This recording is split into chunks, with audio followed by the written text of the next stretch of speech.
오늘은 건강한 공동체 6번째 시간으로 신령한 노래로 승리한다. 우리 따라해 보겠습니다. 신령한 노래로 승리한다. 미국을 대표하는 영화 배우 중에 한 명은 덴젤 워싱턴이라는 사람입니다. 그는 최고의 영예라고 알려져 있는 아카데미상을 2번이나 수상하게 됩니다. 그림을 보여드릴게요. 이분 누군지 아시겠죠? 네. 이 아카데미상에 10번 노미네이트, 후보가 되고 그 중에 2번 상을 받았는데, 이게 손에 들고 있는 이 상을 오스카라고 부릅니다. 이 트로피를. 그래서 오스카상 혹은 아카데미상이라고 불려집니다. 이 분이 하루는 대학 졸업식에 참여하게 됩니다. 2015년 5월 9일 미국 남부 루이지애나에 있는 딜러드 대학이라는 곳에 참여하게 됩니다. 그리고 졸업 연설을 하게 되었는데요. 그 연설의 시작이 이렇습니다. 그 다음 그림 내어주시고요. Put God first. 하나님을 우선하십시오입니다. 그림 내려주시고요. Put God first. 그대로 직역하면 하나님을 우선해 두십시오. 그런 이야기가 되겠고, 우리말로 하면 하나님을 우선하며 사십시오. 그렇게 이야기했습니다. 그의 연설을 제가 인용해 보겠습니다. 여러분, 무엇을 하든지 하나님을 우선하십시오. 여러분 보기에는 제가 이룬 일들이 있습니다. 여러분, 이분이 오스카상을 2번이나 받았으니까요. 그런데 제가 지금까지 이룬 모든 것은 하나님의 은혜로 이루어진 것입니다. 하나님의 선물입니다. 저는 40년 전 대학을 졸업했습니다. 저의 대학 성적은 100점 만점에 37점이었습니다. 하루는 저는 어머니께서 운영하시는 미용실 의자에 앉아 있었습니다. 미용실 의자 앞에 있는 거울을 보았습니다. 그런데 저의 뒤에 앉아있는 한 여성분이 저를 쳐다보고 있다는 것을 알게 되었습니다. 제가 거울을 통해 그분을 쳐다볼 때마다 그분도 저를 쳐다봤습니다. 갑자기 그분이 소리쳤습니다. 연필 좀 가져와라. 예언의 말씀이 나에게 임했다. 그리고는 이렇게 말씀하셨습니다. 그날은 1975년 3월 27일이었습니다. 아들아, 너는 온 세상을 다닐 것이고 수백만 명 앞에서 연설하게 될 것이다. 저는 그때 대학을 막 졸업했습니다. 성적이 형편없었습니다. 갈 데가 없었습니다. 군대라도 가서 군복무라도 해야 될까 생각하고 있었습니다. 그런데 그때 그 여자분이 저에게 말씀하셨습니다. 아들아, 너는 전 세계를 다닐 것이고 수백만 명 앞에서 연설하는 사람이 될 것이다.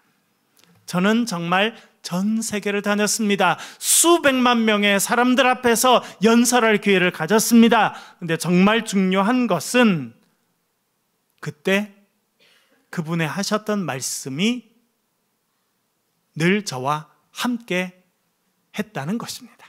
그 말씀은 저를 보호했습니다. 저를 인도했습니다. 저를 교정해 주었습니다. 그래서 저는 늘 하나님을 생각했습니다. 그리고 그분 앞에 겸손하려고 노력했습니다. 저는 때때로 하나님과 함께하지 못할 때도 있었습니다. 그러나 하나님은 언제나 나와 함께 하셨습니다. 여러분, 무엇을 하든지 하나님과 동행하십시오. 제가 금방 한 것이 그분의 연설을 이렇게 번역한 것입니다. Put God first. 하나님을 우선하십시오. 그것이 대학을 졸업하는 그 대학생들에게 준 이 유명한 영화 배우의 메시지였습니다. 하나님을 우선하십시오. 성경에도 많은 인물들이 나옵니다. 그 중에 가장 유명한 사람 중에 하나는 다윗입니다. 여러분, 다윗은 어떤 삶을 살았습니까? 하나님을 우선하는 삶을 살았습니다. 하루는 아버지가 이 다윗을 불렀습니다. 그리고는 빵을 주고 치즈를 주고 볶은 곡식을 자루에 넣어서 줬습니다. 전쟁터에 있는 형들에게 갖다 줘라. 그래서 다윗은 평생 처음으로 어린 다윗이 전쟁터에 가게 됐습니다. 여러분, 군인들 보면 어떤 생각이 듭니까? 요즘에 저희 둘째가 군대 가 있잖아요. 그래서 제가 요즘에도 강의하러 이렇게 기차를 타고 뭐 이제 동대구역에도 가고 서울역에도 가면 누가 제일 눈에 띌까요? 군복 입은 친구들이 눈에 얼마나 많이. 그래서 군인들이 엄청 많구나 하는 것을 제가 보게 됩니다. 그리고 어깨에 이렇게 보면 사단 표시가 있거든요. 그래서 우리 애랑 같은 사단에 있는 애 혹시 있나 이렇게 또 쳐다보게 될 때도 있습니다. 군인들 씩씩한 모습을 우리가 생각하게 됩니다. 아마 다윗도 그렇게 생각하고 갔는데 전쟁터에 막상 가보니까 군인들이 벌벌 떨고 있는, 주눅 들어 있습니다. 그래서 군인들이 좀 전쟁터에 나왔으면 용감해야지 왜 이렇게 벌벌 떨고 있나 하고 봤더니 저 앞에서 저 키가 큰 블레셋 장군 한 명이 크게 소리치고 있습니다. 엄청나게 키가 크고 큰 창을 들고 소리를 치는데 그 소리 앞에서 이스라엘 군인들이 벌벌 떨고 있습니다. 그래서 이 목동이었던 다윗이 왕에게 허락을 받게 됩니다. 그리고 골리앗 앞에 나아가게 되었습니다. 유명한 구절 사무엘상 17장 45절 같이 한번 읽겠습니다. 같이 읽겠습니다. 시작. 다윗이 블레셋 사람에게 이르되 너는 칼과 창과 단창으로 내게 나아오거니와 나는 만군의 여호와의 이름 곧 내가 모욕하는 이스라엘 군대의 하나님의 이름으로 내게 나아가노라. 할렐루야. 군인들이 발발 떨고 있었어요.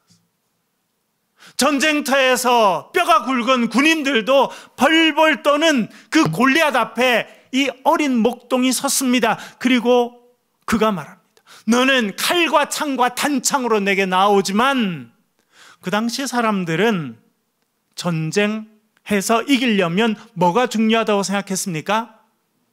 무기가 중요하다고 생각했습니다. 여러분, 지금도 참 안타깝게도 우크라이나 전쟁이 3년 넘게 계속되고 있습니다. 하루에도 수백 명씩 죽어갑니다. 얼마나 처참한 일인지. 그런데 여러분, 그 우크라이나 대통령 보니까 전 세계 다니면서 뭘 달라 합니까? 무기를 달라 합니다. 미사일을 달라 그러고 전투기를 달라 그러고 좋은 무기가 있어 싸우니까 그런 무기를 달라 합니다. 다윗 때 사람들은 좋은 칼과 창이 있으면 전쟁에 승리할 것이라 그렇게 생각했습니다. 골리앗은 엄청나게 키가 컸습니다. 저도 키가 2m 90 정도는 됐던 것 같고, 그가 들고 있는 창은 창 끝에 달려있는 그 창 끝에 달려있는 무게만 해도 7kg이 됐습니다. 그가 입고 있었던 갑옷 무게만 60kg이 됐습니다. 엄청난 거인 앞에 엄청난 무기로 그는 무장하고 있었습니다. 그런데 다윗은 말합니다. 너는 칼과 창과 단창으로 나에게 나오지만 나는 무엇으로 나아간다? 만군의 여호와의 이름으로 내게 나아간다. 그렇게 이야기했습니다. 여러분, 많은 사람들은 여전히 전쟁에서 이기려고 하면 칼과 창이 중요하다고 생각합니다. 그래서 여러분, 우리 여기 부모님들 많이 계신데 아이들을 기르면서 뭘 손에 쥐어주려고 합니까? 좋은 창을 길러주려고. 우리나라의 서울에 가면 대치동이라는 데가 있습니다. 우리나라 사교육 1번지가 대치동입니다. 어떤 사람 통계에 의하면 그 대치동에 있는 학원 중심으로 1년에 10조 원 정도의 돈이 풀리고 있습니다. 엄청난 학원들이 많습니다. 사실은 저희도 미국에 왔다가 그 근처에 있는 교회에서 붕사하게 돼가지고 우리 애들 그게 학원에 좀 보내보려고 했더니요, 우리 애들은 절대 그 동네는 학원에 못 들어가더라고요. 왜? 그 학원에, 좋은 학원은요, 학원에 들어가기 위해서 다녀야 될 학원이 따로 있어요. 그 학원을 다 공부하지 못하면 유명한 학원에는 원서도 못 낸다는 걸 알게 됐어요. 그렇게 어렵게 다 공부시켜서 뭘 하겠다는 겁니까? 아이들 손에다가 좋은 창과 좋은 칼을 들려주고 싶다는 거예요. 그래야 인생의 전쟁에 나아가서 승리할 수 있다. 그렇게 지금도 믿고 있습니다. 그런데 다윗은 전혀 다른 생각을 갖고 있었습니다. 47절 말씀 같이 한번 읽어보겠습니다. 17장 47절 같이 읽겠습니다. 시작. 또 여호와의 구원하심이 칼과 창에 있지 아니함을 이 무리에게 알게 하리라. 전쟁은 여호와께 속한 것인즉 그가 너희를 우리 손에 넘기시리라. 할렐루야. 그가 뭐라 말합니까? 전쟁은 누가 좋은 무기를 갖고 있느냐 거기에서 결정되는 게 아니라는 거예요. 전쟁은 누구에게 다 속해 있다고 말합니까? 전쟁은 여호와께 속해 있다. 누가 하나님과 함께 하느냐, 누가 하나님의 이름으로 나아가느냐, 그게 결정되는 거지 얼마나 좋은 무기를 갖고 있느냐 따라 결정되는 것이 아니다라고 이 목동인 다윗이 고백하고 있었습니다. 그리고 잘 아시는데 여러분, 그 물매에다가 조그만한 돌멩이 하나를 넣어서 그 돌멩이로 골리앗이 쓰러지게 됩니다. 저는 어릴 때 골리앗이 도대체 얼마나 할까 생각했는데, 제 고향이 거제도고 지금 대우조선소, 지금 이제 한화오션이 됐습니다만 그게 엄청나게 큰 크레인이 하나 있었는데 크레인 이름이 골리앗이었어요. 그건 저는 어릴 때 골리앗이 그만큼 큰 줄 알았어요. 근데 뭐 실제로 그만큼 크지 않지만 여러분 2m 90 정도 됐으면 엄청 큰 거죠. 다윗은 이 골리앗과의 전쟁에서 이기게 됩니다. 그러면서 두 가지를 깨닫게 됩니다. 첫 번째 하나는 인생은 영적인 전쟁의 연속이라는 것을 알게 됩니다.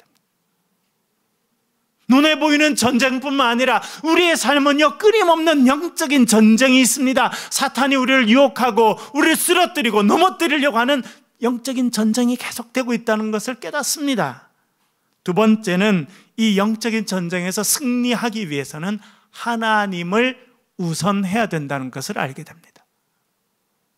사람들은 이것을 모르기 때문에 좋은 학원에 보내고 좋은 대학에 보내고, 제가 지난번에 말씀드렸죠. 제 아이도, 큰아이도 여기 개성고등학교를 졸업했는데 그 천재라고 불렸던 애가 있었어요. 지난번에 말씀드렸죠. 제가 물어보니까 걔는 완전히 수학 천재였는데 물리학과 갔답니다. 서울대. 그런데 한 번은 만났더니 학점을 4.5 만점에 2점 얼마 받았대요. 그 40점, 50점밖에 못 받은 거죠. 그래서 저 아이 말이, 걔는 부모님이 다 서울대 가기를 원했는데 서울대 가니까 인생의 목적을 이뤘는지 더 이상 공부 안 한다는 거예요.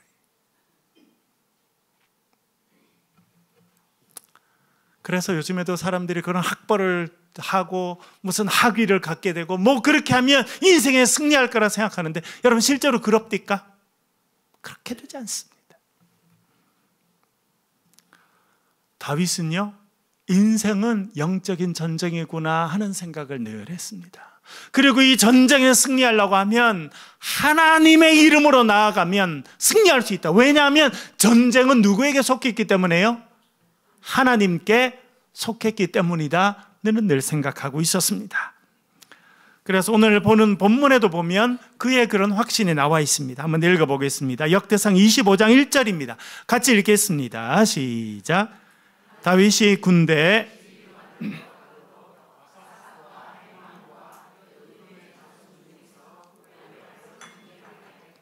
수금과 비파와 재금을 잡아 신령한 노래를 하게 하였으니 그 직무대로 일하는 자의 수요는 이러하니라. 아멘.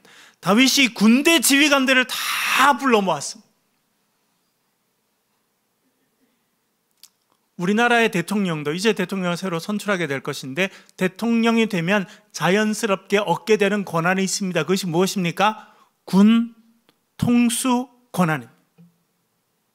심지어 군대 한 번도 안 갔다 온 사람도 대통령이 되는 순간 군 전체를 한마디로 명령하고 지휘할 수 있는 권한을 지금도 우리나라 대통령에게 주고 있습니다. 그 당시 다윗은요, 전쟁의 영웅이었어요. 골리앗을 쓰러뜨리고 그는 평생 전쟁터에서 뼈가 굵었습니다. 군 사령관이었고 군 최고의 지도자 역할을 오랫동안 했습니다. 그가 왕이 된 이후에 군인들을 불러 모았다는 거예요. 군 장성들 4스타, 3스타. 제가 전에 요 옆에 여기 수성구에 가면 제2작전사령부가 있죠. 그게 한번 설교하러 오라 해서 갔습니다. 갔더니 4스타 장군이 열심히 있는 집사님이에요. 그래서 제가 설교하러 갔더니 그분이 딱 앞에 앉아 계시더라고요. 그래서 3스타, 2스타 이렇게 뭐 쭉 앉아 있는데, 밥을 먹으려고 했는데 그 또 4스타가 앉았어요, 저 앞에는. 그랬더니 1스타는 저 옆에 가서 앉아야 되더라고요. 그런 지휘관들 다 불러 모았다. 근데 뭘 결정하려고 이 스타들을 다 불러 모았다는 겁니까? 전 깜짝 놀랐어요, 본문을 사실은 보면서. 전쟁을 계획한 것도 아니고 어떤 딴 나라가 쳐들어와서 나라를 빨리 방어해야 되기 때문에 군 지휘관을 모은 게 아닙니다. 그 다윗이 군 지휘관을 모은 이유는 찬양대장을 임명하기 위해서였다. 그렇게 성경이 말해주고 있습니다. 여러분, 다윗 자체가 아주 훌륭한 음악가였습니다. 그가 제일 잘 연주했던 악기가 있었습니다. 오늘도 악기를 이렇게 연주해 주시니까 너무 좋은데, 어떤 악기였습니까? 수금이라고 불려진 악기였습니다. 수금. 예, 수금은 손에 들고 이렇게 손으로 뜯으면서 이렇게 연주할 수 있는, 아마 이렇게 현이라고 그러죠. 이렇게 줄이 한 6개, 7개쯤 있어서 이렇게 손으로 뜯으면서 손으로 들고 연주하는 작은 하프처럼 생긴 악기가 수금이었다고 생각됩니다. 그런 수금을 연주하면서 하나님을 찬양했어요. 그런 목동이었습니다. 그래서 양들을 끌고 다니고, 여러분 염소 먹여보셨어요? 저 어릴 때 많이 먹여봤거든요. 그럼 뭐 목동해야 되는 일은 풀이 많은데 데리고 가는 거예요. 그리고는 놔둬야 돼요. 그러면 개들이 잘 먹습니다. 그러면 그 사이에 기다려야 돼. 그럼 뭐 하느냐? 이 다윗은 그렇게 양들이 또 염소들이 풀을 먹는 사이에 수금을 연주하면서 찬양을 했던 것 같습니다. 그리고 그 찬양을 하나님께서 아주 기뻐하신다는 것을 알게 됐습니다. 그래서 그는 하나님께 드리는 새로운 예배 형태를 그가 왕이 되었을 때 만들어내게 됩니다. 감사로 드리는 제사입니다. 시편 50편 14절 읽어보겠습니다. 같이 읽겠습니다. 시작.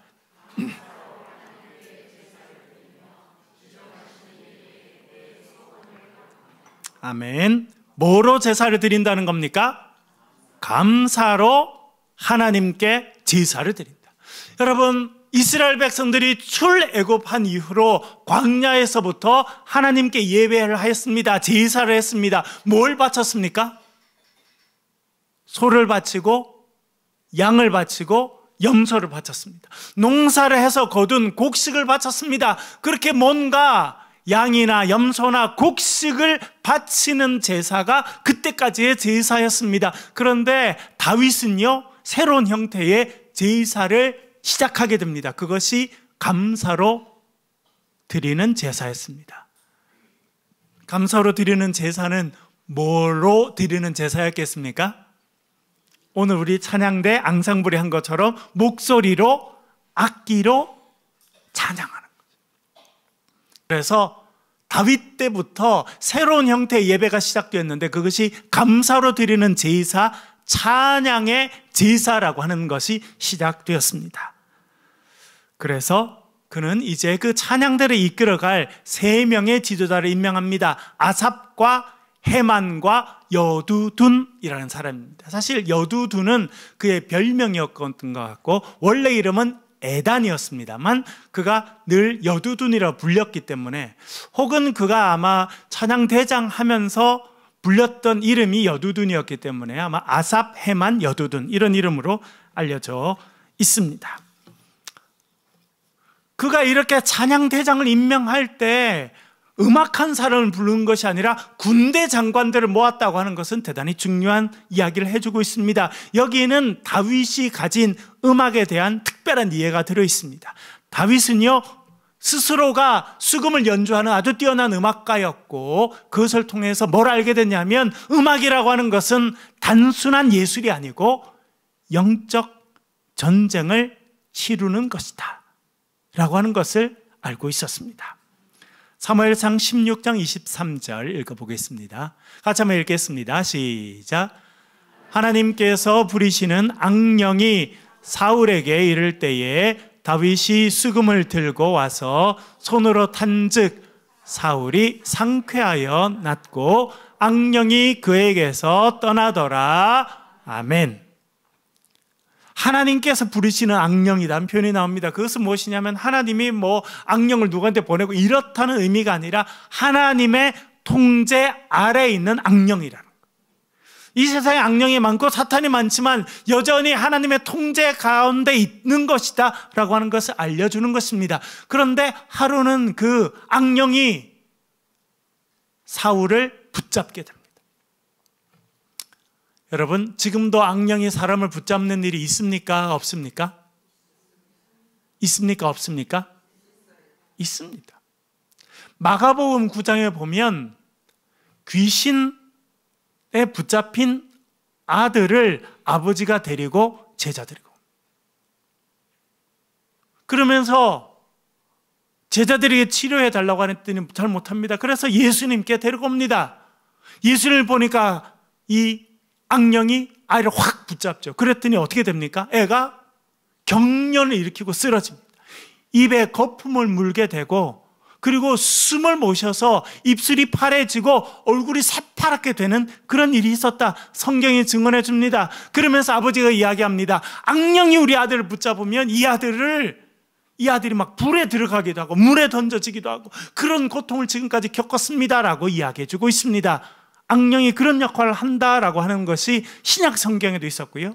이제 그 악령이 사울 왕을 딱 붙잡았던 거예요. 그러면 엄청난 두통이 있었던 것 같습니다. 그러면 다윗을 불러요. 그러면 다윗이 가서 사울 왕 앞에서 뭘 연주한다는 겁니까? 수금이라고 하는 악기를 연주하는 거예요. 성경에 보니까 그렇게 수금을 연주하니까 어떻게 됐다는 겁니까? 악령이 떠나가게 돼. 그래서 사울이 고통에서 벗어나게 됐다는 것입니다. 다윗은요, 이렇게 아름다운 음악, 하나님께서 받으시는 음악을 연주하는 것은 악령을 물리치는 일이구나. 음악을 연주한다는 것은 단지 예술 행위를 하는 것이 아니라 영적인 전쟁을 치르는 일이구나. 그래서 거룩한 음악을 연주하는 사람들은 영적인 군인이구나 하는 것을 깨닫게 됩니다. 그래서 그는 지휘관들을 불러서 음악가들을 임명하는 일을 하게 되었다는 것을 알려줍니다. 아마 다윗은 이런 확신이 있었던 것 같습니다. 우리의 삶은 영적인 전쟁이고 영적인 전쟁에서 승리하기 위해서는 우리는 하나님을 우선해야 되는데 하나님을 우선하는 방법이 아름다운 음악으로 하나님께 영광을 돌리는 것이다. 그래서 다윗 시대에 시작한 또 다른 위대한 일이 있습니다. 그것은 무엇이냐면 찬양대장을 임명하고 찬양대를 임명하고 우리 여기 앙상블과 같은 음악 전문가들을 만든 거예요. 성경에 보니까 레위인들 가운데 몇 명을 찬양대로 세웠다고 나옵니까? 최근에 우리 묵상한 말씀을 보니까 4,000명. 4,000명을, 레위인 중에 4,000명은 딴 일 전혀 하지 않고 이 사람들은 악기를 연주하고 악기를 만들고 찬양을 연습하고 이 4,000명을 이끌어가는 사람이 아삽과 헤만과 여두둔이었습니다. 이 4,000명의 생활비는 다 누가 됐겠습니까? 나라에서 다 돼서 전문적인 음악을 하는 사람들을 만든 사람이 다윗이었습니다. 왜냐하면 다윗은요, 단순히 찬양하는 것은 단순히 음악 행위가 아니고 하나님께 영광 돌리는 것이고 그것은 영적인 전쟁에서 승리하는 길이다 확신했기 때문입니다. 이런 다윗의 생각은 후대에도 이어지게 되고요. 이제 역대하 20장에 가면 그것이 실제로 이루어지는 사건이 나오게 됩니다. 우리가 잘 아는 여호사밧이 이제 찬양대를 전쟁터 제일 앞에 보내는 그런 일이 있게 됩니다.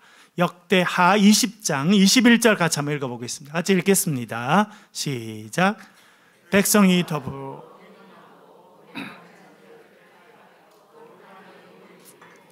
군대 앞에서 행진하며 여호와를 찬송하여 이르기를 여호와께 감사하세 그의 인자하심이 영원하도다 하게 하였더니 아멘.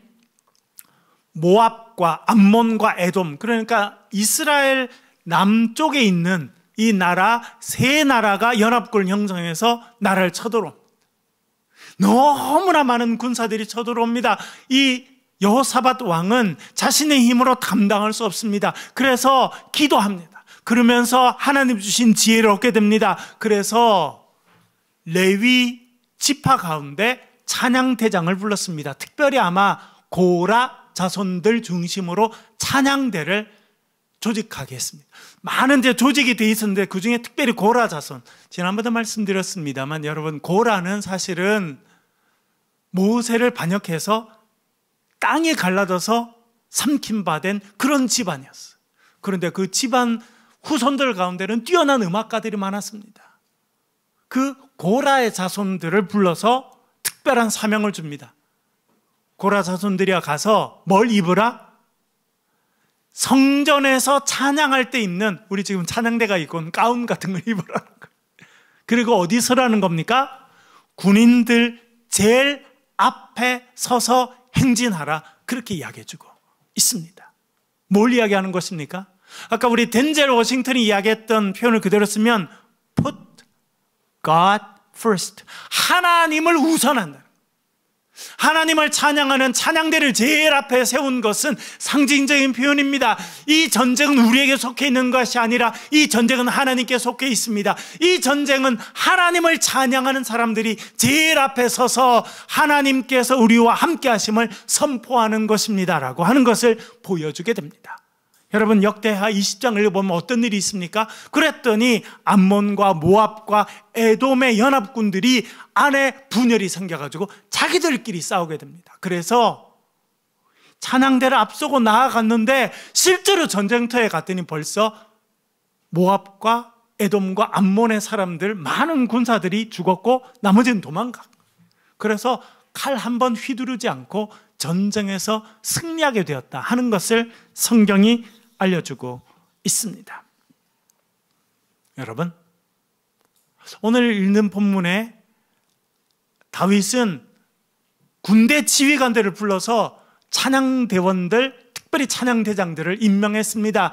그 아삽과 헤만과 여두둔의 자녀들이 비파와 수금과 재금, 수금은 손에 들고 하는 악기고요, 비파는 아까 말씀하신 하프와 같이 엄청 큰, 그래서 손에 들지 못하고 땅에 이렇게 두고 연주하는 하프와 같은 것이 비파고요, 재금은 이렇게 여러분 심벌즈 같이 이렇게 두 손으로 이렇게 잡고 딱 부딪혀서 이렇게 소리 내는 그 악기를 말하는 것인데 그것을 연주하게 했습니다. 그런데 참 특별한 표현이 나옵니다. 그건 뭐냐면 신령한 노래를 부르겠다는 거예요.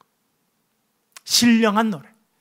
신령한 노래라는 뜻은 한나바임이라는 건데요, 나비라고 하는 단어가 들어있습니다. 나비는 누굴 의미하냐면 구약에 나오는 선지자, 예언자를 나비라고 불렀습니다. 나비, 보고 알려주는 사람.